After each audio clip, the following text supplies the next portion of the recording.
The Governor for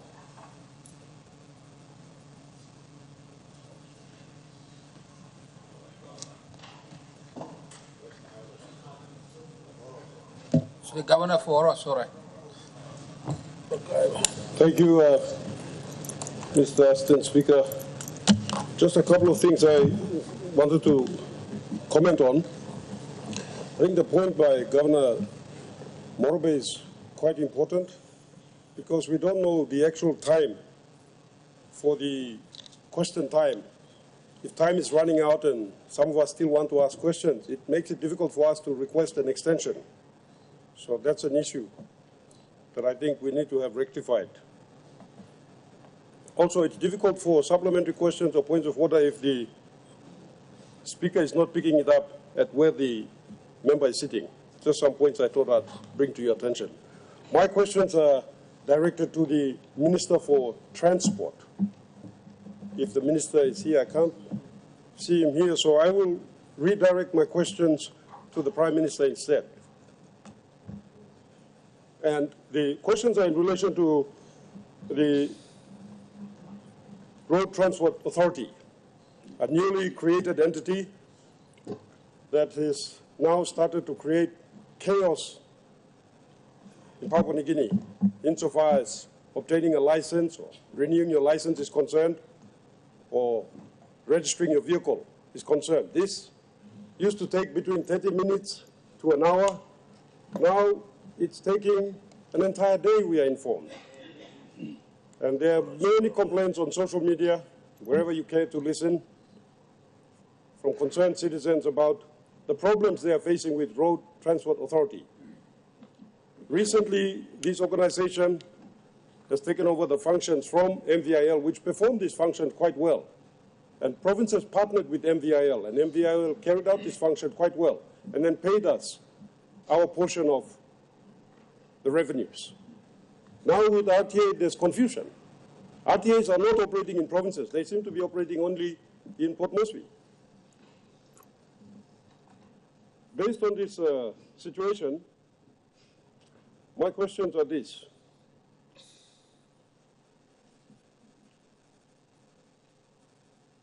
Through you, Mr. Assistant Speaker. Minister, what specific actions are you taking to address the drastic decline in efficiency at the RTA, where service that once took less than an hour under MVIL now consumes an entire day for many citizens? Question 2.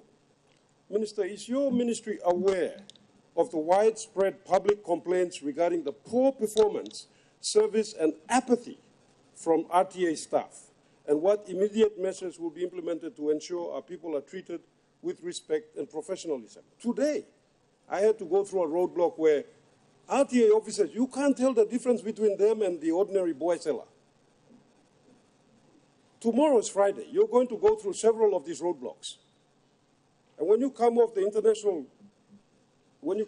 international airport, if you're a visitor or tourist, the first public servant you will confront after you leave the airport will be an RTA officer, his mouth full of boy. You can't tell whether he's public servant or he's boy seller.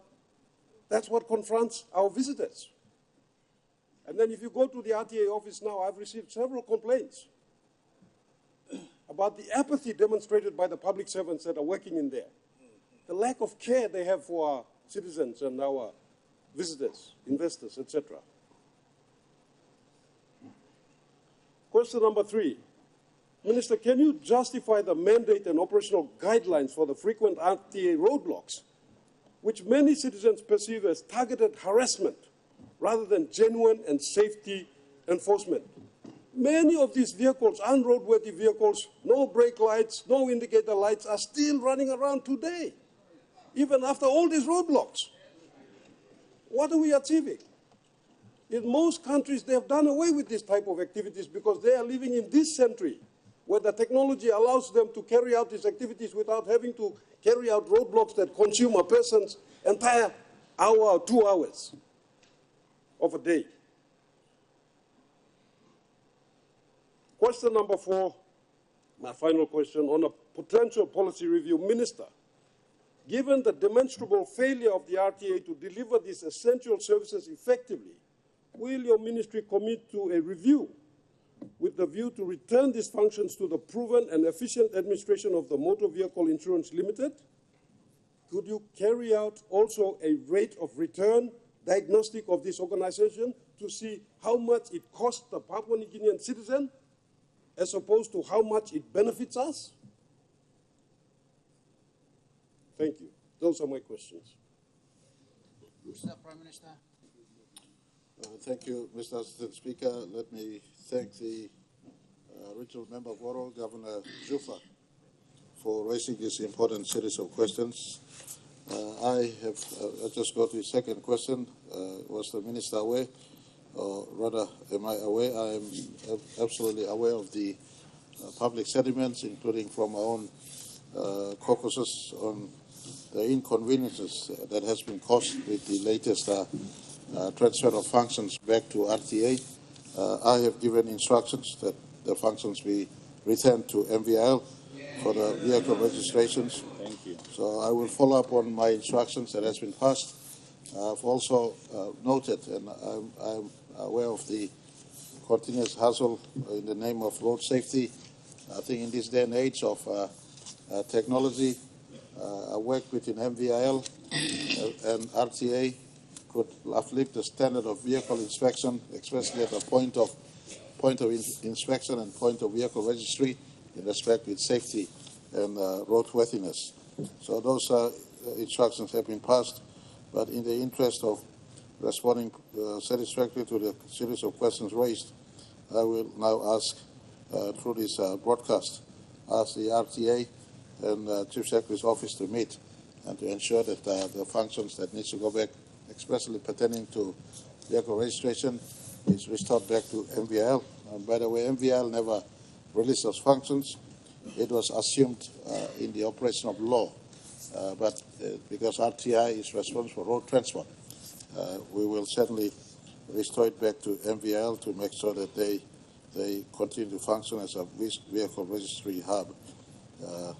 RTI remains an important instrument set up by governments before to make as a body that supervise the continuous maintenance of road.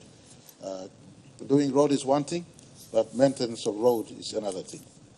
And so it was intended to set up to maintain road. Unfortunately, our ability for user pay in our country, the way it was structured was for a user pay basis.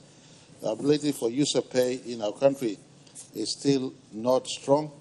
Most of people are social users. And if you ask them to pay for using a road, they will not have the ability to pay to use, let alone the sense of entitlement that our country is born into. And so it is a creation of law that is really like an appendix to other parts of government instruments. We, in our effort to relook at all structures of government that we carry in our country thus far, it is one body that is under strong consideration for either amalgamation or redundancy, or if not, make them serve better in spaces that they are useful of, instead of assuming functions that will not complement efficiency but create impediments. I hope this answer is sufficient, but Governor, certainly through your question, I will meet the organization's concern. The Minister did convey his apologies. He will not be in session today. There's an emergency back in his electorate, and he had to leave for his electorate this morning. Likewise, the earlier question for Minister of Agriculture, he's got a personal emergency. As a person closest to him in his family is down with illness, so he's attending to this matter. Thank you very much, Mr. Assistant Speaker.